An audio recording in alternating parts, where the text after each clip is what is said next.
हा सुंदर असा पैठणी ब्लॅक ड्रेस आहे, एक्सेल साईज आहे, म्हणजे एल वाले घ्या बिंदास पैकी. तसं हा काही सिंक वगैरे होत नाही. पैठणी ड्रेस सिंगल पीस आहे, ब्लॅक कलर. ही त्याची पायजामी असणार आहे. एल साईज वाल्यांनी घ्या. हे बघा, ही अशी पायजामी असणार आहे.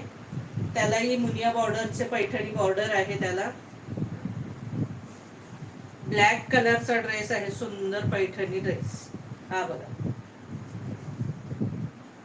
साईज त्याच्यावर एक्सेल आहे. एक्सेल ज्यांना लूज होत असेल त्यांनी घ्या, म्हणजे एल वाल्यांनी तर बिंदास घ्या. प्राइस असणार आहे 900 रुपये, फ्री शिपिंग. 900 रुपीज. सिल्कचा ड्रेस आहे पैठणीचा. पैठणी ओढणी आहे. हे बघा, अशी पैठणीची सुंदर अशी ओढणी आहे. प्राइस असणार आहे 900 रुपीज. 900 रुपये, free shipping. All India shipping free असणार आहे. आणि सगळ्यांनी मध्ये एकदा डबल टॅप करा, लाईक शेअर सबस्क्राईब करा. आणि ऑल इंडिया शिपिंग फ्री आहे. 2 किंवा 3 ड्रेस घेतले तर टोटल अमाऊंट वरती तुम्हाला आणि 50 रुपये कमी होणार आहे.